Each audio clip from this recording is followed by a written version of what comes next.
Okay, so first of all, what's an RVM? RVM stands for reverse vending machine, and essentially it is an automated machine that accepts plastic bottles, cans and glass bottles for recycling. And what you get out of this, you get rewards such as money, vouchers, or rewards to the user. Right. So, of course, variations depend on recycling policies, deposit return systems, and environmental initiatives. So it's not equal everywhere. There could be some variations here and some variations there. Okay. Where did they come from though? So here's the history of RVMs.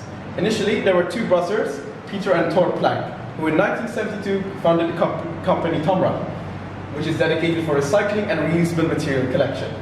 And in 1972, they also invented the world's first fully automated reverse vending machine. Before that, there were patents, but this was the first official functional prototypes. Okay, how does it work? After the container is inserted into the machine, a barcode scanner and shape recognizer identifies the containers and verifies that it's actually a good container and it's the one that's in the program. And after it's scanned and verified, the machine will issue. But first of all, it would crush the bottle because bottles take up a lot of space and it's easy to transport. And they'll sort the item accordingly and issue a cash refund or coupon. Next. What are some countries that these are applied in?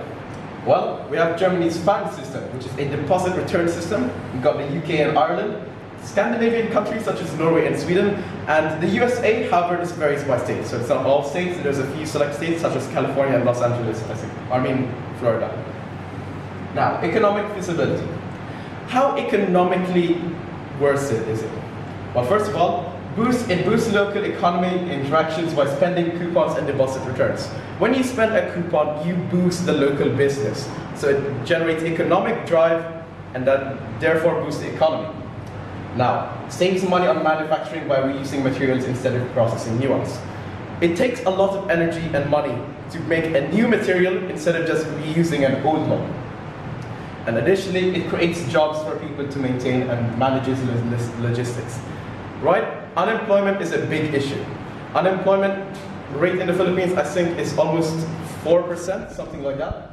But this opportunity would give a lot of people jobs because these machines, yes, they're very futuristic, but they also need maintenance. And maintenance is a good job with good income, and it's a worth it good job. Okay, what is the environmental impact? Now here we're trying to benefit the environment. So how much of an effect does it really have? First of all, it reduces waste and littering by providing a financial incentive to recycle.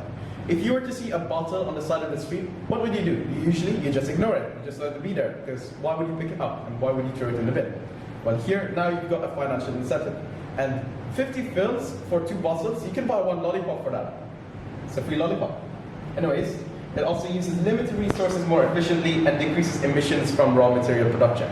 As I said, it's also expensive in terms of emissions to produce a new product.